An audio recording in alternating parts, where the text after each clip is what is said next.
By 1900, a significant part of Africa had been colonized by 7 European powers: France, Britain, Germany, Portugal, Spain, and Italy. Our local forces suffered a resounding and quick defeat. While we fought with sticks and stones, they fought with guns. Today we have the very guns that they used back in the day, if not better. However, they have improved their weapon systems. Today they have hydrogen bombs, nukes, and intercontinental ballistic missiles that can be launched from their motherland and hit your capital city with pinpoint precision. They say that once bitten, twice shy, and as Africans we must ensure that any aggressor that seeks to execute an illegal incursion on our lands is repelled quickly and swiftly. But before we rebuild our armies, we must deal with the following 4 challenges. The first issue is hunger. Most African nations are suffering from this. So every African nation that has fertile lands and appropriate acreage must commit to setting aside 1 million acres of land for intensive agricultural produce, like the Kenyan Galana Kulalu project that is set to be revived by President William Ruto. The second issue we must deal with is corruption. It is the civic duty of every African citizen to elect leaders who are God-fearing, sober-minded, and hungry for change.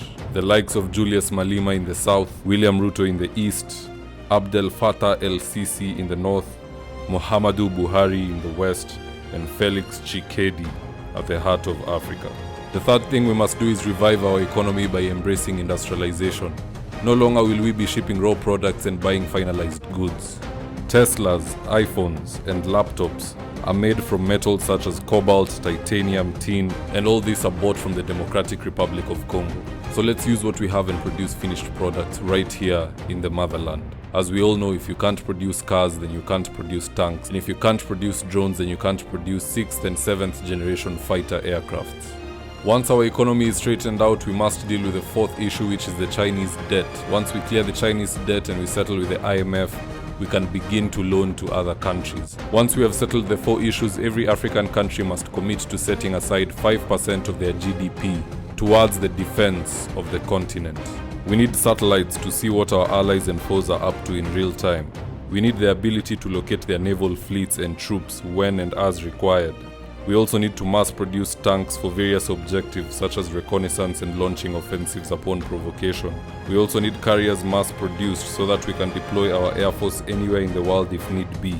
Each carrier is to be named after our fallen African heroes, i.e. the African Supercarrier First Class Julius Nyerere, the African Supercarrier First Class Nelson Mandela, the African Supercarrier First Class Jomo Kenyatta, and so on and so forth. We also need a space program not only to improve our range capability, but also to inherit a share of the universe.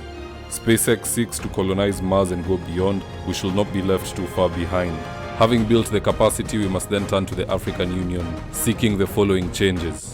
Number 1, no foreign nation should be allowed to have more than 3 military bases on the motherland.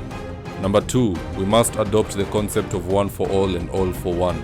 If an incursion occurs in Madagascar, upon minutes the South African Air Force, the Tanzanian Air Force, and the Mozambique Air Force shall be deployed to meet you head-on, with amphibious units not too far behind. It was easy the last time they desecrated our lands. The next time they try, it will be impossible.